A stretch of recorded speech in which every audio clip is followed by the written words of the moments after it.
नमस्कार साथियों, कैसे हैं आप। आशा है सबकी पढ़ाई बहुत अच्छे से चल रही होगी।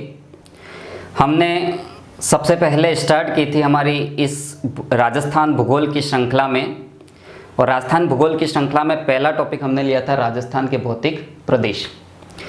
राजस्थान के भौतिक प्रदेशों के अंतर्गत हम वेगनर महोदय के सिद्धांत का सहारा लिया था, और वेगनर महोदय के सिद्धांत के अनुसार हमने राजस्थान के भौतिक प्रदेशों को 4 भागों में विभाजित किया था।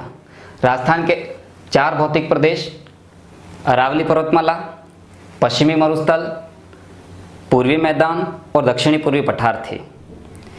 इसके अंतर्गत सबसे पहले हमने पश्चिमी मरुस्थल का डिवाइडेशन किया था। पश्चिमी मरुस्थल को भी 2 भागों में विभाजित किया था। पश्चिमी मरुस्थल शुष्क और अर्धशुष्क में बांट के देखा हमने। इसके बाद नेक्स्ट टॉपिक था अरावली पर्वतमाला। अरावली पर्वतमाला को भी हमने 3 भागों में डिवाइड किया।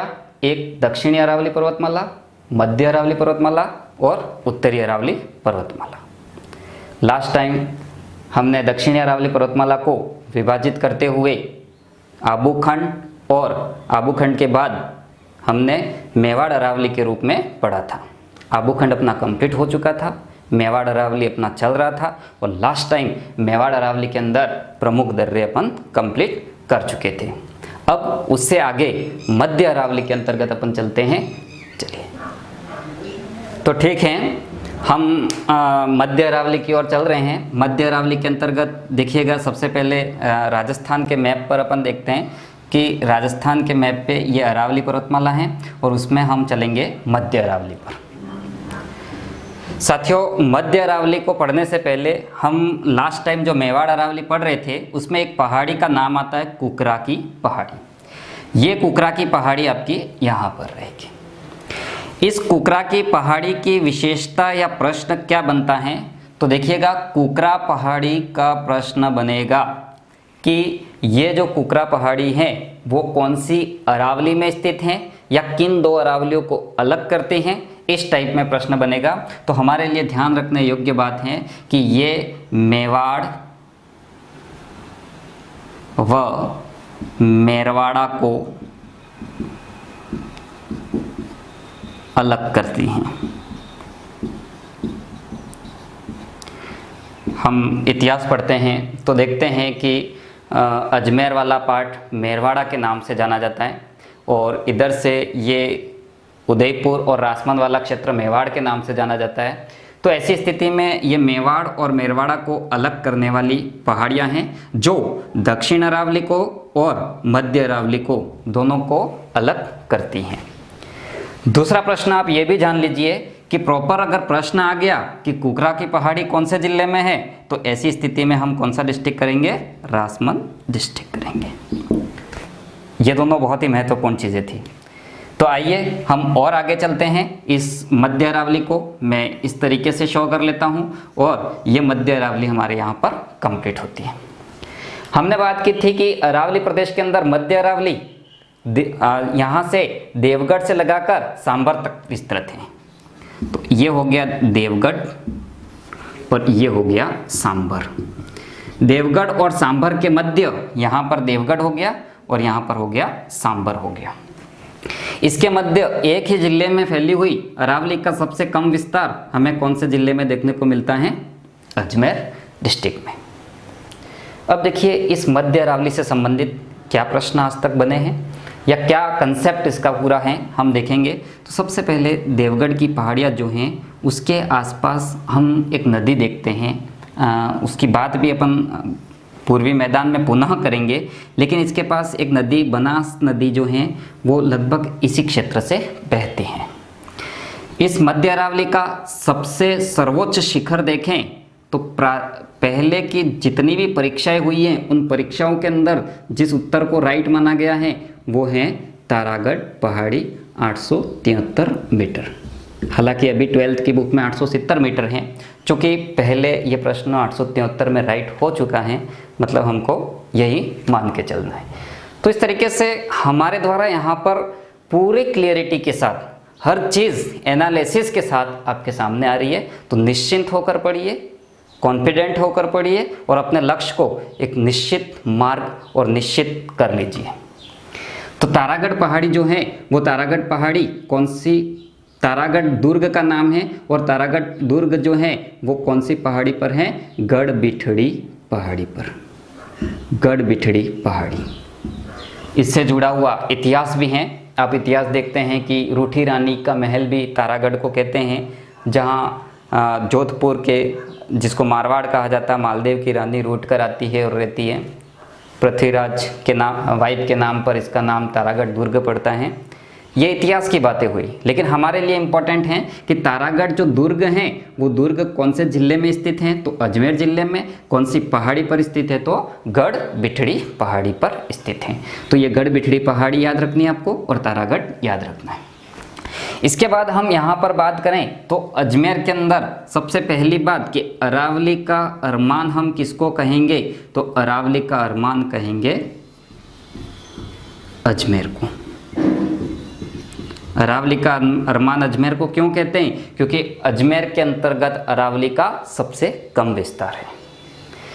दूसरी बात हम देखें कि यहाँ पर एक पुष्कर घाटी, ठीक है ना, अरावली इस तरीके से यहाँ पर स्थित है, तो एक पुष्कर घाटी का यहाँ पर देखने को मिलती है। तो पुष्कर घाटी को अपन देखते हैं। पुष्कर घाटी देखिएगा, पुष्कर घाटी हम सभी जानते हैं कि राजस्थान की सबसे पवित्र और सबसे प्रदूषित झील कौन सी है, पुष्कर झील। ये पुष्कर घाटी जो है वो एक ऐसा स्थान है जो अरावली का सबसे निम्नतम स्थित स्थल है। सबसे पहली जानकारी हमको क्या रखनी है, अरावली का सबसे निम्नतम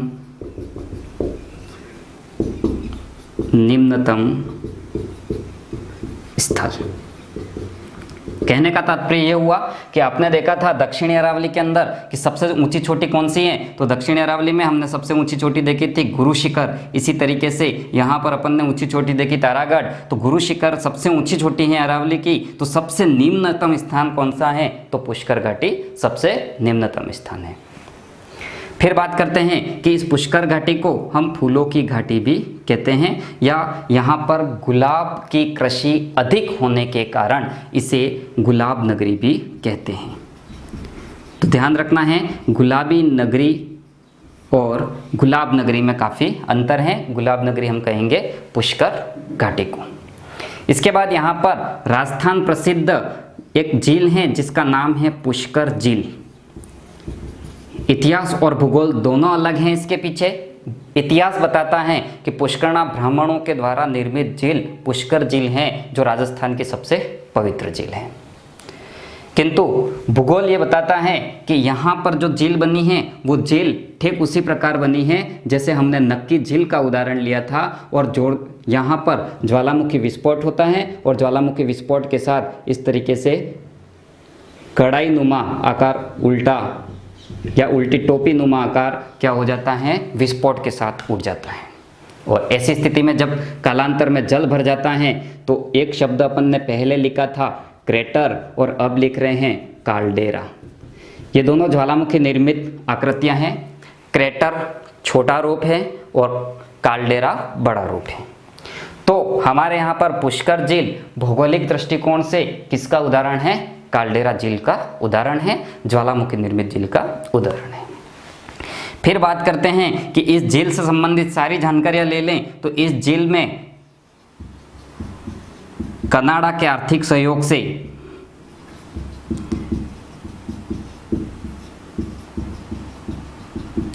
स्वच्छता का कार्य चलाया गया था, क्योंकि इतनी प्रदूषित हो चुकी थी। तो ऐसी स्थिति में कनाडा के आर्थिक सहयोग से इस झील का स्वच्छीकरण किया गया था। तो इस तरीके से आपने देखा पुष्कर घाटी अरावली का सबसे निम्नतम स्थल हो गया।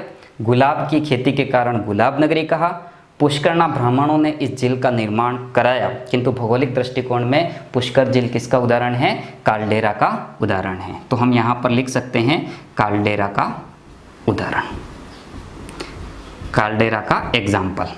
फिर अपन बात करें कि इस झील के बारे में कि ये क्या है। इस झील के अगर राजस्थान की सबसे पवित्र और प्रदूषित हैं तो इसके प्रदूषण या इसकी स्वच्छता का जो कार्य किया गया था जल की, वो किसके द्वारा किया गया था? कनाडा के आर्थिक सहयोग से। तो हमने मध्य अरावली के अंदर तारागढ़ सबसे पहला टॉपिक देखा, दूसरा देखा हमने पुष्कर घाटी। इसके अलावा यहाँ की प्रमुख चोटियाँ कौन कौन सी हैं? तो यहाँ की प्रमुख चोटियों को देखें तो ऐसी स्थिति में हमें ध्यान में लाना होगा कि यहाँ अन्य कौन कौन सी चोटियाँ हैं। तो अन्य चोटियाँ हैं, अन्य चोटियाँ एक तो हैं टोडगढ़ जो भूप सिंह से संबंधित हैं, जो एक जेल भी हुआ करती थी, जो एक चोटी भी है। दूसरी मोराम जी का घाट। एक्चुअल में सबसे ऊंचा स्थान ये है, लेकिन मैंने आपको बोल दिया है कि यहाँ पर आपको अगर एग्ज़ाम में आता है तो कहीं कोई कन्फ्यूज़न नहीं रखना है, तारागढ़ ही करके आ जाना है। तो इस तरीके से ये अरावली से संबंधित कुछ बातें हुई। और कौन सी अरावली से संबंधित हुई? मध्य अरावली से संबंधित। तीसरे यहाँ पर नाग पहाड़ नाम की कुछ छोटी पहाड़ियाँ हैं जो सर्पिलाकार हैं, ठीक है। ये प्रश्न पूछा भी गया है कि सर्पिलाकार पहाड़ियों को अजमेर में क्या कहते हैं? तो सर्पिलाकार पहाड़ियों को अजमेर में कहेंगे नाग पहाड़ कहेंगे। तो इस तरीके से आपका ये पार्ट कंप्लीट है। यहाँ हमने देखा अन्य चोटियों में टोडगढ़, मोराम जी का घाट, नाग पहाड़, अजमेर। अरावली का सबसे कम विस्तार अजमेर जिले में पाया जाता है, ठीक है। सबसे कम विस्तार अजमेर जिले में पाया जाता है। और अरावली यहाँ पर बिल्कुल छिन्न भिन्न या कट और फटी हुई अरावली है यहाँ पर। तो ऐसी स्थिति में यहाँ से अरावली क्या हो रहा है कि बाय द वे ये मान लीजिए कि आपने देखा कि पश्चिमी मरुस्थल, तो पश्चिमी मरुस्थल के रेत के कण उड़कर इस मध्य अरावली और सांभर के रास्ते पूर्वी भाग में फैल रहे हैं। तो ये हम जब लास्ट टाइम प्रश्न उत्तर करेंगे उस समय और अच्छी तरीके से देखेंगे। तो इस तरीके से आप स्क्रीनशॉट ले सकते हैं। अरावली का मध्य वाला पार्ट अपना कंप्लीट हुआ, मध्य अरावली कंप्लीटेड। स्क्रीनशॉट ले लीजिए जल्दी से।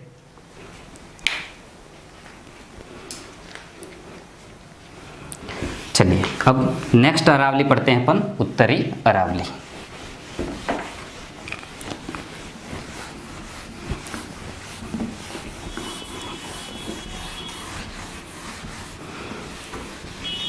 देखिए उत्तरी अरावली के अंतर्गत कई प्रश्न पूछे गए अभी तक, जिसमें अपन सबसे पहले उत्तरी अरावली का विस्तार देखेंगे मैप के अंतर्गत ही। इस तरीके से आपकी ये अरावली हुई। अरावली का ये दक्षिणवर्ती पार्ट देखा अपन ने, मध्यवर्ती भाग देखा। अब देखेंगे उत्तरी अरावली।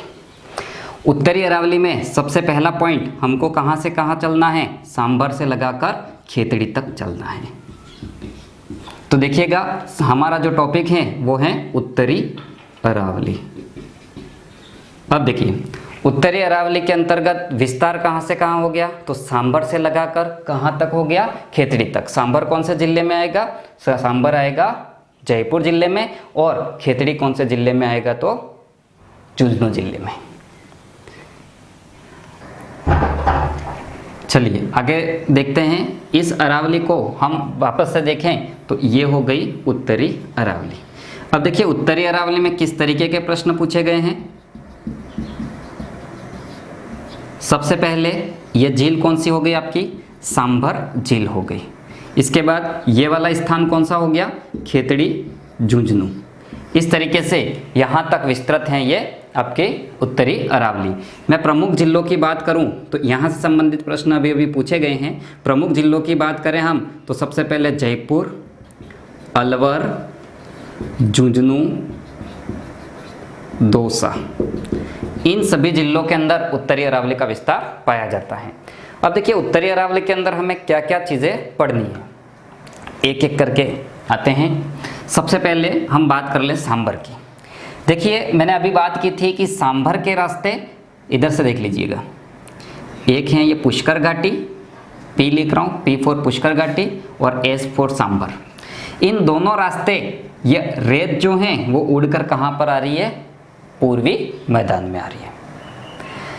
इसी तरीके से यहाँ पर रेत का उड़ के आना, और हम सभी जानते हैं कि यहाँ रेत के अंदर किसकी मात्रा है? सोडियम क्लोराइड की मात्रा है, क्योंकि ये किसका अवशेष था? टेथिस सागर का।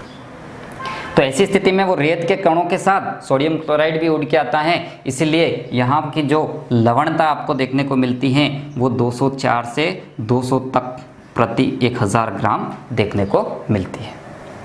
मैं बात कर रहा हूँ सांभर झील की, तो सांभर झील सबसे पहले कुछ भाग तो इसका नागौर जिले में है, यहाँ पर लिख लेते हैं अपन नागौर डिस्ट्रिक्ट, और मैक्सिमम भाग इसका कौन से डिस्ट्रिक्ट में है? जयपुर डिस्ट्रिक्ट के अंतर्गत।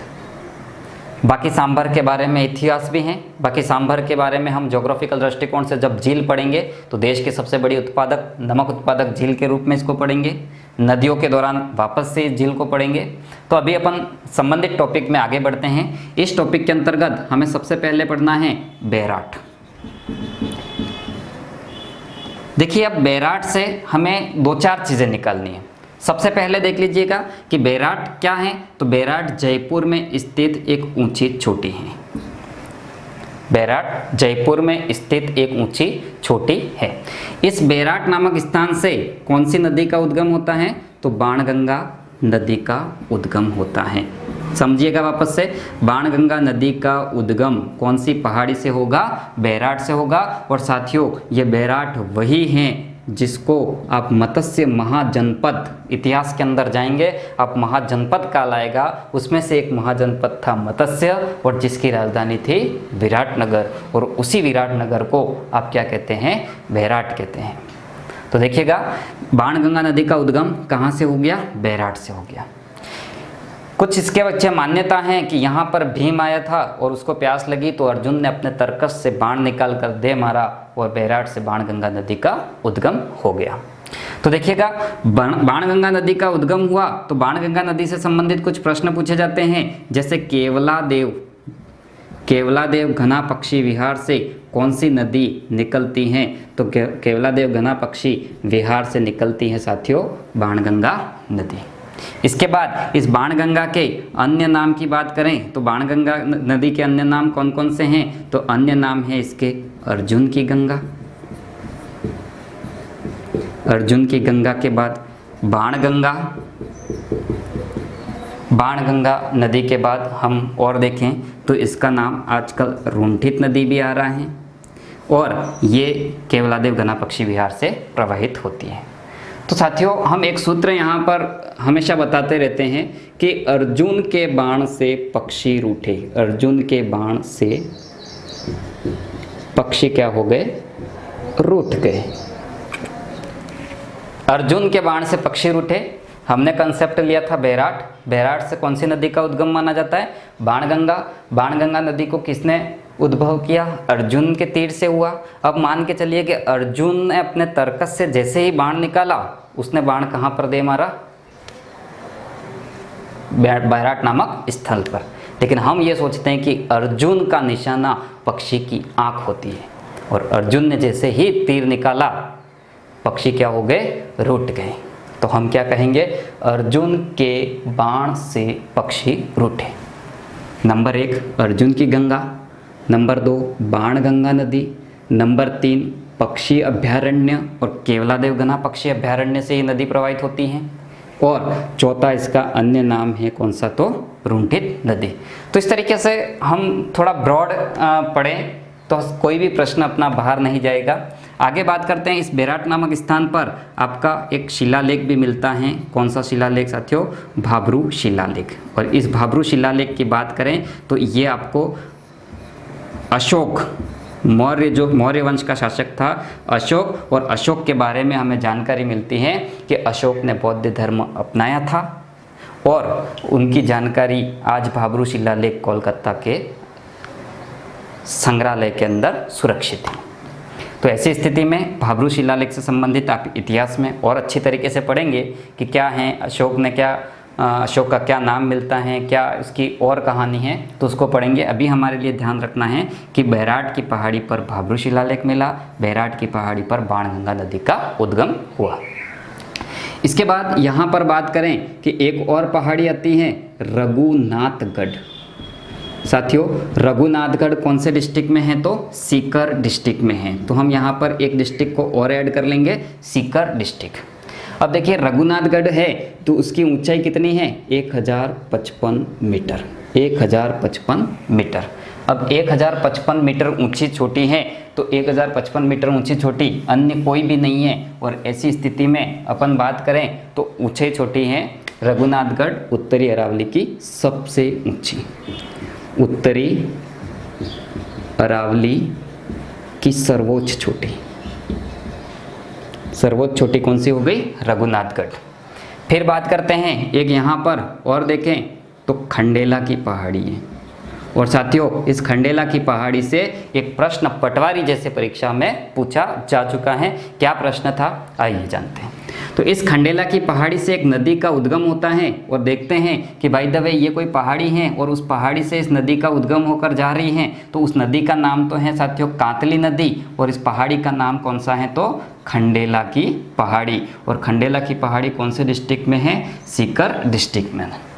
अब देखिए खंडेला की पहाड़ी, सीकर डिस्ट्रिक्ट, कातली नदी का उद्गम स्थल। इस कातली नदी के आसपास खंडेला की पहाड़ियों के तलहटी में इसके द्वारा जिस मैदान का निर्माण किया गया है उस मैदान को आप कहेंगे तोरावटी बेसिन या तोरावटी मैदान, और ये प्रश्न पटवारी परीक्षा में पूछा जा चुका है। तो आपको ध्यान रखना है कि तोरावटी बेसिन क्या है, खंडेला की पहाड़ियों के तलहटी भाग में कातली नदी द्वारा निर्मित मैदान, जिसको हम क्या कहेंगे, तोरावटी बेसिन। इस कातली के किनारे विश्व प्रसिद्ध और विश्व की प्राचीनतम ताम्रयुगीन सभ्यता गणेश्वर सभ्यता भी मिली है। यह आप जानकारी के लिए ध्यान रख सकते हैं। गणेश्वर सभ्यता कौन सी नदी के किनारे मिली थी, कातली नदी के किनारे।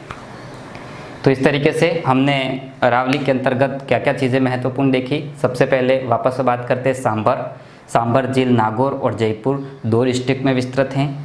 ये एक नमकीन झील है, संबंधित जानकारी और आगे बढ़ेंगे। फिर है खंडेला की बैराट जयपुर में है, जिसको मत्स्य महाजनपद की राजधानी कहा जाता है। इस बैराट के अंदर हमने देखा कि यहाँ कौन सी नदी का उद्गम होता है, बाणगंगा। और अपने दिमाग में एक ट्रिक ध्यान में आ जाना चाहिए कि अर्जुन के बाण से पक्षी रूठे, तो सब क्लियर रहेगा। एक तो अर्जुन की गंगा, बाणगंगा, रुंठित नदी और केवलादेव से निकलने वाली नदी। फिर दूसरी बात यहाँ पर करते हैं भाब्रू शिलालेख, और भाब्रू शिलालेख के संबंधित जानकारी किसकी मिलती है, अशोक मौर्य की। और अशोक ने कौन सा धर्म अपनाया ये जानकारी मिलती है, तो बौद्ध धर्म अपनाया था। फिर यहाँ पर बात करें कि इस बैराट में पांडवों ने अपना 1 साल का अज्ञातवास भी बिताया था।